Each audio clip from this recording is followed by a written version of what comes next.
এখানে একটু ব্যাগগুলো স্ক্যানিং হবে, মানে একবারে পুরো উপরে তুলে দিচ্ছে।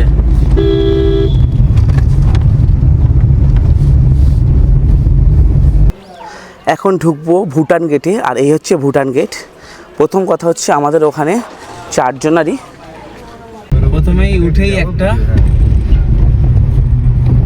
আমরা এখন এই পাশে একটা হ্যাঙ্গিং ব্রিজ আছে, সেই হ্যাঙ্গিং ব্রিজটাতে গিয়ে ভিডিও বানাবো। তো গুড মর্নিং ফর বৈরাবকুণ্ডু। বৈরাবকুণ্ডুটা একদম ভুটানের একদম লাগাওয়া, একদম ভুটান বর্ডারের গায়ে আমরা রয়েছি এই একটা প্রপার্টিতে। এর আগে 2 নম্বর এপিসোডে কিন্তু আমরা দেখিয়েছিলাম যে প্রপার্টিটা, তাও একবার দেখাচ্ছি। আর এখান থেকে আজকের আমরা যাব দিরাং যাচ্ছি। তো যার ডিস্টেন্স প্রায় 180 কিলোমিটার থেকে 190 কিলোমিটারের মতো, যা আমাদের সময় লাগবে লগভগ 7 থেকে 8 ঘন্টা।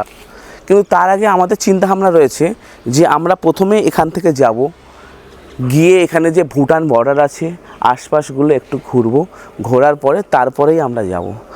তো পুরো ভিডিওতে থাকো। আর আমরা আমাদের 3 নম্বর এপিসোড শুরু করলাম এখান থেকে দিরাং পর্যন্ত। তো অবশ্যই তোমাদের ভালো লাগবে, ভিডিওটা পুরোপুরি ওয়াচ করো আর দেখো, অবশ্যই তোমাদেরকে ভালো লাগবে ভিডিওটা।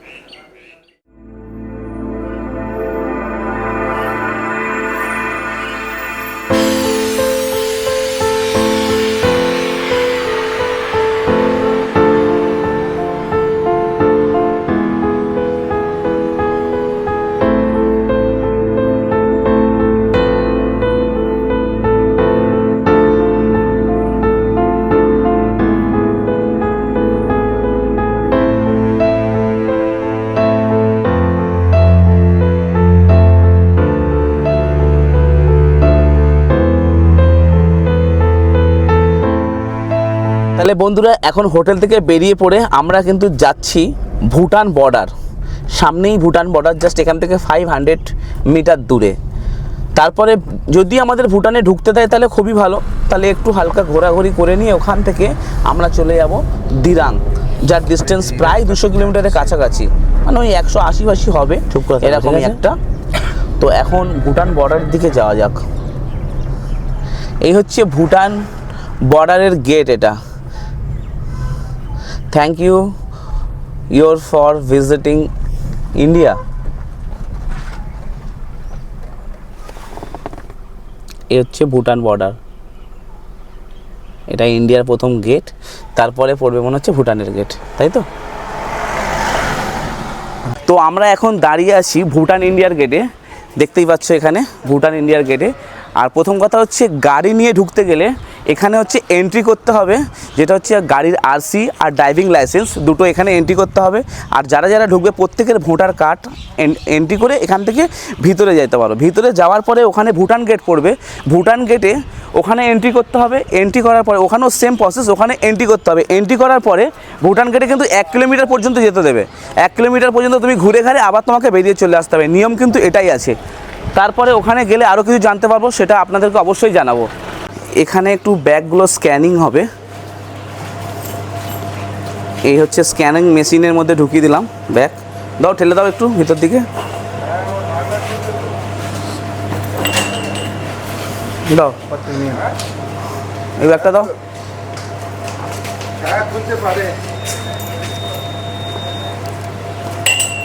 আমার ল্যাপটপের ব্যাগটাও স্ক্যান হয়ে গেল। গেট থেকে আমরা এখন ভিতরে ঢুকে পড়েছি আর যাচ্ছি ভুটানের দিকে। দেখি এখানে ভুটান গেট মনে হচ্ছে সামনেই তো পড়বে, জাস্ট একটুখানি রাস্তা হবে হয়তো, দেখা যাক কতটা।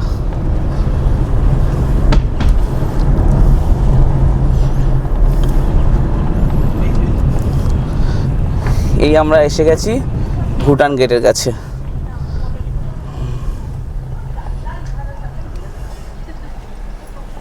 ভাই, ভুটানে ঢুকতেই বর্ডারে কিন্তু একদম সেই নেক্সট লেভেলের চেকিং শুরু হলো। মনে হচ্ছিল আমি যেন ইন্টারন্যাশনাল কোনো মিশনে ঢুকছি।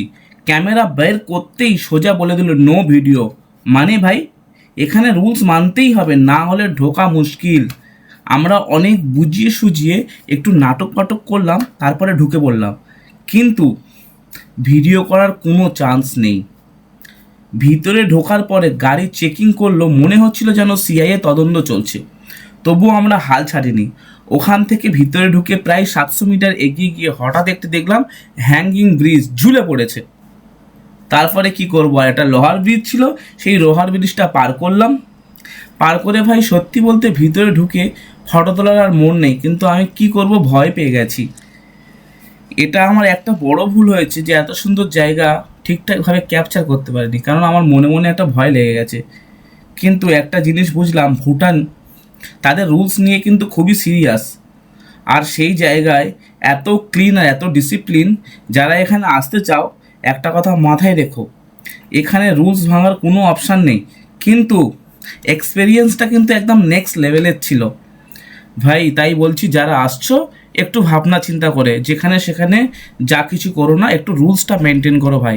আমার এক্সপিরিয়েন্স এটাই ছিল, তাই তোমাদের কাছে শেয়ার করলাম। ভুটান তো ঘোরা হলো, এখন চলো যাওয়া যাক অরুণাচল প্রদেশের দিকে। আর জাস্ট এখান থেকে 500 মিটার দূরেই অরুণাচল প্রদেশের বর্ডার রয়েছে। প্রথমেই দেখতে পাচ্ছ একটা হচ্ছে ব্রিজ, আর ব্রিজের সামনে দেখা যাচ্ছে যে পাহাড়, সবে মাথা তুলে দাঁড়িয়ে আছে, মানে অরুণাচল প্রদেশের পাহাড় স্টার্ট। আর ঠিক ডান দিকে যেখানে ঢুকেছিলাম ওটা ভুটানের পাহাড় স্টার্ট হয়ে গেল। মাঝখান থেকে একটা যে নদী, এই যে নদীটা আমরা ব্রিজটা পার করছি, এটাই কিন্তু দুটোকে ভাগ করছে, যেহেতু এটা এ পাশটা অরুণাচল প্রদেশ, ডান দিকটা অরুণাচল প্রদেশ আর বাঁ দিকটা কিন্তু ভুটান, এটাকেই দুদিকে ভাগ করে দিয়েছে। তো চলো ভিতরের দিকে যাওয়া যাক। ওখানে আবার ইনার লাইন পারমিট করতে হবে। চলো ইনার লাইন পারমিটটা কীভাবে করে সেটাই দেখে নিই আগে ফার্স্ট। এই অফিসে আমরা আইএলপি দেখালাম, আর আইএলপি দেখিয়ে এই হচ্ছে পুরো আইএলপি কাগজ বানিয়েছি। এখানে সমস্ত স্ট্যাম্প করলো, মোবাইল নাম্বার, ফোন নাম্বার, গাড়ির ড্রাইভিং লাইসেন্স, এইসব জিনিসগুলো নিল। নেওয়ার পরে বললো যাও তোমরা ভিতরে যাও। আর এখানে করেছি বলে তার জন্য লেগেছে যে 680 টাকা লেগেছে। আর আমাদের পাহাড়ে ওটা কিন্তু ফুল দমে স্টার্ট হয়ে গেছে, গাড়ি আওয়াজ করা চালুই করে দিয়েছে, শুরু করে দিয়েছে। তবুও থার্ড গিয়ারে দিলাম, গাড়ি এত আওয়াজ হচ্ছে তো। আমরা ভাই কলকাতাতে গাড়ি চালাই, গাড়ি যখন প্রচুর আওয়াজ করে তখন মনে হয় যে বাবা একটু আসতে, এরকম মনে হয়। তাই জন্য আমাদের কী করবো, থার্ড গিয়ারে দিলাম লাস্টে বাধ্য হয়ে।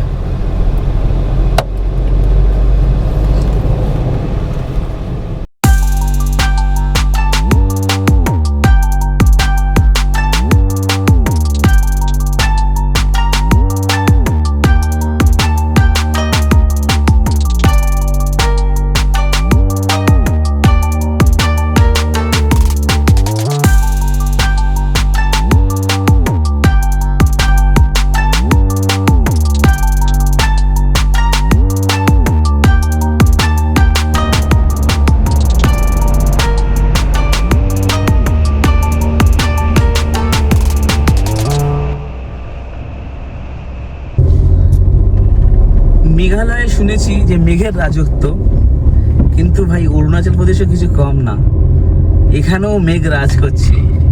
মানে এক্ষুনি দেখলাম যে পুরো ঘিরে গেছে, পুরো পাহাড়টা কিছু দেখা যাচ্ছে না, আবার দেখছি যে দেখা যাচ্ছে, আবার হালকা হয়ে গেছে মেঘটা। শুধু বলতে চাইছি এটাই যে সত্যি পাহাড়ে আসলে মেঘের খেলা কিন্তু দেখা যায়। একটু আগে কিন্তু সেটা আমি ভিডিওতে দেখিয়েও দিয়েছি, দেখলে তো মেঘগুলো কেমন দৌড়াচ্ছে। ঠিক আমাদের মনটা এরকমই দৌড়ায়। ভিডিওতে অনেক বাচ্চা আনার মতো কথা বলছি, হয়তো বাচ্চাদের মতো, কিন্তু সত্যি বলতে পাহাড়ে ঘুরতে আসলে একটা বাচ্চা বাচ্চা ফিল হয়। আবার দেখেছো কত সুন্দরভাবে মেঘগুলো আবার দৌড়ে দৌড়ে আসছে। এটাই তো মেঘের খেলা, পাহাড়ের খেলা, এগুলোই তো খেলা। পাহাড়ের মধ্যে যখন মেঘ খেলে না, এক আলাদা রকমের লাগে ভাই, অসাধারণ অসাধারণ। সত্যি পাহাড়ের যত রেটিং দিই সেটাই কম মনে হবে, সেটাই কিন্তু কম বলে মনে হবে। আমাদের তো পাহাড়কে একটু বেশি ভালোবাসি আমি, সত্যি আমি পাহাড়কে একটু খুব বেশি ভালোবাসি। আমার যেন মনে হয় আমি সবসময় পাহাড়ে যাই। এই মুহূর্তে আমরা পুরো মেঘের মধ্যে ঢুকে গেছি, ফোনে সব দেখা যাচ্ছে কিন্তু বিশেষ করে চোখে দেখতে পাচ্ছি না, এরকম পরিস্থিতি। আইফোনের ক্যামেরা সত্যি খুব ভালো, আমি আইফোনকে কোনো প্রমোশন করছি না, কিন্তু এটুকু বলতে পারি যে আইফোনের ক্যামেরা বেশ ভালো। মেঘে এ পাশ থেকে ও পাশে দেখতে পাচ্ছি না, কিন্তু আইফোনের দিকে তাকিয়ে থাকলে মনে হচ্ছে রাস্তা ক্লিয়ার আছে, এরকমই মনে হচ্ছে। আমি এখন আছি টিনজিং গাঁও। আর তিনজিনগাঁওর ভিউটা শুধু একবার দেখো, আসো শুধু তিনজিনগাঁওয়ের ভিউটা দেখো কি লাগছে, দেখো একবার পুরোটা। এই পাশ থেকে এসে ঠিক এই পাশের নিচটা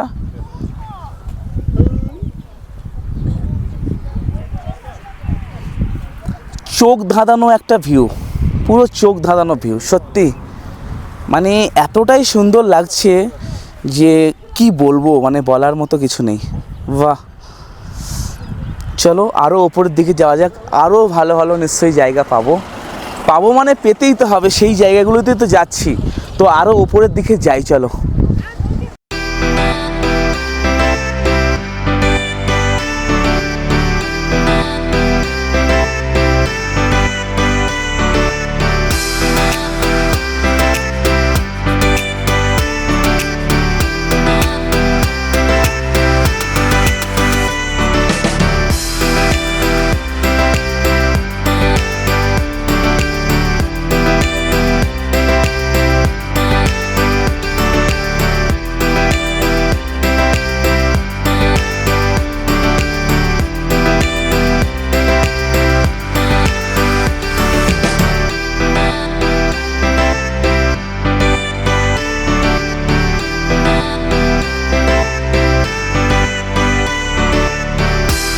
ওয়েলকাম টু বুমলা, বমদিলা, কি আছে? বমদিলা। হ্যাঁ, বমদিলা। Welcome to Bomdila.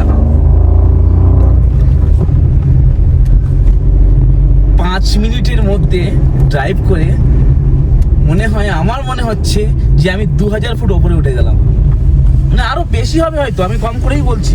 5 মিনিটের মধ্যে খাড়াটা দেখতে পাচ্ছ? উফ, খাড়াটা শুধু দেখো, মানে একবারে ওপরে উঠে গেছি। বুমলাটা প্রচুর খারাপ,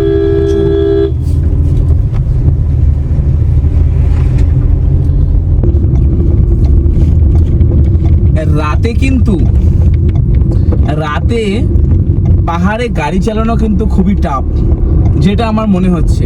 টার্নিং যখন ঘুরছি তখন কিন্তু যদি আমি ডান দিকে ঘুরি, ডান দিকে কিছু দেখা যাচ্ছে না, আর বাঁ দিকে ঘুরলে বাঁ দিকে কিছু দেখতে পাচ্ছি না। টার্নিং ঘোরাটা খুব টাফ হয়ে যাচ্ছে। আর পাহাড়ের জন্য আমার যতদূর মনে হয়, দেখে নাও এই যে পজিশনটা দেখতে পাচ্ছ, কিছু আমার দেখতেই পাচ্ছি না। এই বাঁ দিক ঘুরলাম, বাঁ দিকে কিছু দেখতে পাচ্ছি না, আন্দাজে যাচ্ছি। তো হ্যাঁ, যেটা বলার ছিল যে পাহাড়ে কিন্তু দিনের বেলা গাড়ি চালানোটাই সেফ। যদি তোমার আইডিয়া থাকে ঠিক আছে, চলে আসো। আমি এর আগে চালিয়েছি, আমার মনে জোর ছিল আমি পারবো, তাই আমি চালাচ্ছি। আর যারা নতুন ড্রাইভার, পাহাড়টাকে আমার মনে হয় এড়িয়ে চলাটাই ভালো, কিন্তু তেমন কিছু ব্যাপার না। তাও একটু হাত ভালো করে সেটিং করেই পাহাড়ে আসাটা বেটার যারা রেসেন্ট ড্রাইভার। অনেকক্ষণ পরে শকটা একটু হালকা কম হয়েছে। টোটালি গাড়ি চালানো যাচ্ছে না বললে বলতে পারো, গাড়ি মানে খুব কষ্ট করে গাড়ি চালাচ্ছি। এই পাশটা দেখতে পাচ্ছ, এখন কিন্তু ফগটা অনেক কমে গেছে, তাই জন্য ভাবলাম একটা ভিডিও দেওয়া যাক, ফগটা একটু কমেছে তোমাদেরকে একটু জানাই। তাই জন্য ভাবলাম একটু ভিডিওতে দেখানো যাক এই ফগটা কমে গেছে। এই দেখো ফের ফগ শুরু, আবার পুরো রাস্তাটাই এইভাবে কাটবে। অরুণাচল কিন্তু আমাকে ফ্যান করে দিয়েছে। আমি কিন্তু নেক্সট টাইম আবার আসবো অরুণাচলে। এইবারে যে ট্রিপটা আমাদের, সেটা তো বুমলা, সিলাপাস, তাওয়াং, মানে এই সব জায়গাগুলো নিয়েই আমাদের অরুণাচল প্রদেশের ট্রিপ হচ্ছে। বন্ধুরা, এই টার্নিংটা শুধু একটু দেখো, কত বড় টার্নিং দেখো। রাতের বেলা এই যে টার্নিংগুলো ঘোরা ভীষণ টাফ, পুরো আন্দাজে ঘুরছি, কিন্তু ডান দিকে কিছুই দেখতে পাচ্ছি না। মনে করো কিছু একটা ডান দিকে থাকলে সেটা কিন্তু দেখা সম্ভব নয়, বুঝতে পারলে টার্নিংটা? তো আমরা পৌঁছে গেছি দিরাং, আর এই দিরাং ঢুকছি, মানে 0 কিলোমিটার দেখিয়ে দিয়েছে ম্যাপে, 400 মিটার দেখাচ্ছে এখান থেকে দিরাং। তো দিরাংয়ে এখানে আমরা দেখি কোনো একটা হোমস্টে দেখি, আমরা শেষমেশ এই হোটেলটাই নিয়েছি, হোটেল লেক্সেল ইন। এটা একটা হোমস্টে, ভাড়া পড়েছে 2000 টাকা। চলো তোমাদেরকে একবার রুমটা কমসে কম দেখিয়ে দিই। রুম কিন্তু বেশ ভালো, এখানে পার্কিংয়ের সুবিধাও আছে, কোনো রকম অসুবিধা হয়নি। এখানে দেখো আমাদের গাড়ি কিন্তু অলরেডি এখানে পার্কিং হয়ে গেছে। এখানে এই যে হচ্ছে হোটেলের এন্ট্রি গেট, ওখান থেকে ঢোকা, এখানে হচ্ছে হোটেলের এন্ট্রি গেট। আর এই হোটেলের এন্ট্রি গেটে আমরা ঢুকলাম, ঢুকেই কিন্তু ফার্স্ট যে রুমটা, সেই রুমটাই আমরা নিয়েছি। এখানে রুমের মধ্যে 4টে বেড দিয়েছে। এক হচ্ছে এটা সিঙ্গেল বেড, হ্যাঁ সিঙ্গেল বেড, মাঝখানে দিয়েছে ডুয়েল বেড, তারপরে দিয়েছে সিঙ্গেল বেড। সাইড টেবিল দেখেছো, 3খানা সাইড টেবিল দিয়েছে। ব্যাগ রাখার জন্য বা জিনিসপত্র রাখার জন্য ডবল। প্রত্যেকটা সাইড টেবিলে চার্জিং পয়েন্ট আছে প্রত্যেকটাতে। দেখো এবারে তোমাদেরকে একবার বাথরুমটা দেখিয়ে দিই। দেখো প্রথমেই হচ্ছে এখানে একটা বেসিন কাউন্টার দিয়েছে, তারপরে এই হচ্ছে বাথরুম। বাথরুমের কী অবস্থা এখনও আমি নিজেই দেখিনি। ও আচ্ছা, এখানে দেখো একটা কোমর দিয়েছে, ফ্লাশ তো অবশ্যই আছে। এখানেও একটা বেসিন কাউন্টার, একটা আয়না, ওপরে দিয়েছে গিজার তো আছেই, এটা তো ওই জামা প্যান্ট রাখার জন্য। আর এখানে একটা শাওয়ার, ব্যাস বাথরুম ঠিকই আছে, একদম ওকে আছে। তো বন্ধুরা রুম তো দেখালাম, রুম দেখলে। রুম কিন্তু ভাড়া 2000 টাকা, 4000 টাকা বলেছিল, 4000 টাকা থেকে কমিয়ে 2000 টাকায় নিয়ে এসেছি। এখানে গাড়ি পার্কিংয়ের সুবিধা সব কিছু রয়েছে, সব তো বাকি তো তোমাদেরকে দেখিয়ে দিয়েছি। এছাড়া তাহলে আমরা এখানে 3 নম্বর এপিসোডটাকে শেষ করলাম। পরবর্তী এপিসোড শুরু করব কালকেরে, আবার সকাল থেকে। আবার কালকেরে চিন্তাভাবনা নিয়েছি যে এই দিরাং এলাকাটাতে কোথায় কী আছে সেটা একবার ঘুরবো, ঘুরে দেখব, দেখে তারপরে তাহলে বাই বাই। আর অবশ্যই কিন্তু ভিডিওতে লাইক করো, আর যদি আমার চ্যানেলে নতুন হয়ে থাকো তাহলে কিন্তু সাবস্ক্রাইব করে দিও প্লিজ। এটা কিন্তু রিকোয়েস্ট থাকলো বন্ধুরা তোমাদের কাছে, একটু সুযোগ দিয়ে দেখো। পুরো ইন্ডিয়া ট্যুর করাবো, কথা দিলাম। একটু সুযোগটা দাও, সুযোগ দিয়ে একবার দেখো, পুরো ইন্ডিয়া ট্যুর করাবো। তোমরা বাড়িতে বসে বসে পুরো ইন্ডিয়াকে দেখবে। বাই, টাটা, ভালো থেকো, আবার দেখা হবে 4 নম্বর এপিসোডে।